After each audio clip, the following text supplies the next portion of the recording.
ये विवेक जितना आज वैसे इस सभा में बहुत बड़ा विवेक देखने को मिला है, और वो इसलिए भी है कि चूंकि पब्लिक लाइफ में आप लोग हैं, चाहे किसान आंदोलन चला रहे हो, चाहे वो दूसरे आंदोलन चला रहे हो, राजनीतिक पार्टी से जो लोग होते हैं वो भी लिखते पढ़ते हैं, रिप्रेजेंटेशन देते हैं, रेजोल्यूशन पास कराते हैं, मीटिंग्स में जाते हैं, तो साफ सब लोगों की जबरदस्त ट्रेनिंग है।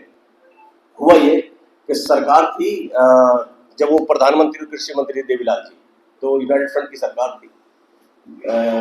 ये मेरा ख्याल है जब 89 में सरकार बनी थी, 89 की ना, हाँ, जब बात बनी तो कॉटन का गलट हो गया, यानी कि कॉटन का उत्पादन बहुत ज्यादा हो गया आंध्र प्रदेश में और एक दो और स्टेट में, महाराष्ट्र में भी।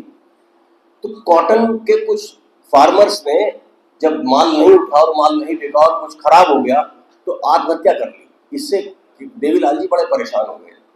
सोमपाल शास्त्री जी चूंकि उनके रिश्तेदार थे तो वो उनसे मिलने गए हुए थे किसी वजह से, वो वहां बैठे थे, बड़े परेशान थे, कहने लगे भाई सोमपाल ये किसान यार, कॉटन इसके कपास के किसान मर रहे हैं और इसका क्या इलाज किया जाए।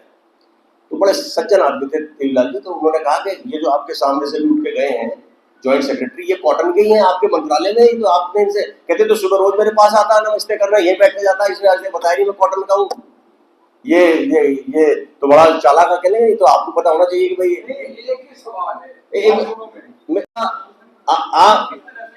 तो उन्होंने कहा कि आप इसे एक्सपोर्ट करा दीजिए, ज्यादा अगर कपास पैदा हो गई है तो इसको एक्सपोर्ट करा दीजिए, यही तो कंजम्पशन नहीं हो रहा, बाहर तो होगा। तो उसको उसको बुलाइए, उसको बुलाया गया, उससे कहा भाई मुझे कॉटन का एक्सपोर्ट चाहिए 48 घंटे में। देवीलाल जी ने कहा, उसने कहा साहब ये ऐसे कैसे हो जाएगा, इसके लिए तो ये समस्या, ये कमेटी, वो कमेटी, देश दैट करना पड़ेगा, टेंडर बुलाने पड़ेंगे, ग्लोबल टेंडर फ्लोट करने पड़ेंगे और बात करनी पड़ेगी, इसमें तो 6 महीने लग जाएंगे, 8 महीने। अब देवीलाल जी का देखिए, तो देवीलाल जी ने घंटी बजाई, लड़का एक आया, उसने कहा कि भाई कागज लाना, प्लेन कागज लाओ। प्लेन कागज उनके सामने रखा, कल इस पे दस्तखत कर दे, तेरा इस्तीफा मैं टाइप करवा लूंगा, इस पे यहाँ दस्तखत कर। वो रोने लगा और उसने कहा कि मैं अब दफ्तर जाऊंगा ही तब जबकि यहाँ से एक्सपोर्ट चालू हो जाएगा। कुछ सोमपाल जी ने उसकी मदद करी और 1 वीक में माल उठने लगा और पोर्ट पे जाने लगा, 1 वीक में, जिसपे भी 6 और 7 महीने लगने थे। मतलब ये कि जब निजाम आपके हाथ में है, जब फैसले आपके हाथ में है, जब आपको पता है कि मेरी परेशानी क्या है। यहाँ का आदमी ये नहीं कह रहा कि मैं इस देश को चीनी खिला रहा हूँ, जी मेरा पेमेंट नहीं मिला, माफ करना, हम भी गन्ना बोते हैं, हमारे यहाँ भी गन्ना होता है, हमें पेमेंट नहीं मिलता। पर मैं कहना चाहता हूँ कि हम इस बात पर लड़ रहे हैं क्योंकि हमें ऐसे सामान में बैठा दिया गया कि हम उसी में से ढूंढ रहे हैं हमें क्या मिलेगा, जबकि असली सामान वहां कोने में रखा है हमारे सामने। हम जिस पे लड़ रहे हैं चारों तरफ बैठ के, उसमें नहीं है वो चीज जो हमें चाहिए, वो चीज वहां रखी है और वहां निगाह जाती नहीं, क्योंकि हमें दे दिया गया है। ये आप समझ लें कि निजाम आपके हाथ में होना चाहिए, आप फैसला करें। आप अनाज खिलाते हैं, आप दूध पिलाते हैं। 2012 की बात है, जब प्लानिंग कमीशन की मीटिंग में उस वक्त नई सरकार समाजवादी पार्टी की बनी थी, मुझसे किसी ने कहा कि यंग चीफ मिनिस्टर बने और इन्हें जरा थोड़ा सा बताना है। तो भंडारा पार्क में उनकी पत्नी के नाम अलॉट करता, मैं वहां चला गया और 2-3 लोग मेरे साथ थे जो वहीं इनके साथ के थे और जानने वाले थे और गवर्नमेंट में सीनियर पदों पे थे। तो बोले मेरी प्लानिंग कमीशन में मीटिंग है, उस वक्त तक नीति आयोग नहीं था, प्लानिंग कमीशन ही था, 2012 की बात। हमें क्या क्या चीज की आवश्यकता, तुरंत मुझे ये बताइए। मैंने कहा सर ये मत करिए, आप तो ये कहिए कि मैं इस देश के 1/16 यानी 1/6 भाग का चीफ मिनिस्टर हूं। ये 1/6 देश मेरे अंडर में है। उत्तर प्रदेश की आबादी के हिसाब से आप 1/6 है, 6ठा हिस्सा है आप देश का, और बाकी 5/6 में 27 स्टेट और 8 यूनियन टेरिटरी। मैं इस देश का 6ठा हिस्सा हूं। अगर मैं खाना अपने लोगों को ना दूं तो प्राइम मिनिस्टर जहाज में बैठ के किसी दूसरे देश में इसलिए नहीं उतर पाएगा कि 1/6 देश इसका भूखा है।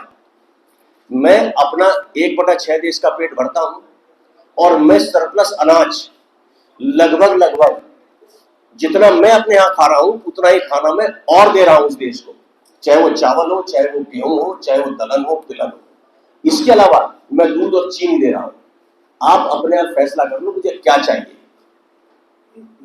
मैं आपसे मांग क्या, मैंने कहा आप मांगने जा रहे हो साहब, मुझे पिछली बार आपने 100 रुपए दिए थे और इस बार मुझे 200 दे दो। अरे भाई 100 रुपए नहीं, आपको तो पिछली बार ही 1000 रुपए मिलने चाहिए थे। आप शुरू 100 से करोगे तो 200 मांगोगे। अरे मिलने तो आपको 1000 चाहिए थे और आप मांग 200 रहे हैं। इस बार तो आपको 2000 मांगने चाहिए, लेकिन आप कहोगे पिछली बार 100 मिले थे। ना तो कोई आदमी आपसे कहेगा, ना आपका निजाम कहेगा, ना आपका इंतजामिया कहेगा साहब मुझको 100 के बजाय इस बार 200 मांगेंगे। हक तो आपका 1000 का था, जायज आप तो पैदा करके दे रहे हो। वही मैं बात आपसे कहना चाहता हूँ कि ये पश्चिमी उत्तर प्रदेश जिसकी हम मांग कर रहे हैं, हर सूरत हाल में आप हर चीज पैदा कर रहे हैं और आप सब नहीं मांग रहे, और आप ना सबसे बेहतर चीज मांग रहे हैं, ना आप ऐसी चीज मांग रहे हैं जो नहीं दी जा सकती। आप तो 8.5 करोड़ की आबादी कम जगह में 80,000 किलोमीटर में वर्ग किलोमीटर में 8.5 करोड़ की आबादी मांग रहे हो, और कोई दिक्कत की बात नहीं। जो उत्पादन आप दे रहे हो इससे 4 गुना आप करके देंगे, और इस देश की तरक्की में और इसकी प्रोग्रेस में, इसके विकास में, इसके अलावा शिक्षा में, स्वास्थ्य में, इंफ्रास्ट्रक्चर में जो आप करेंगे, इसके अलावा ग्लोबल ट्रेड में जो यहाँ से एक्सपोर्ट्स होंगे, जो आज नहीं हो पाते, इसलिए नहीं हो पाते कि सरकार के पास प्रेशर इतना रहता है कि भाई पूरा प्रदेश देखना है।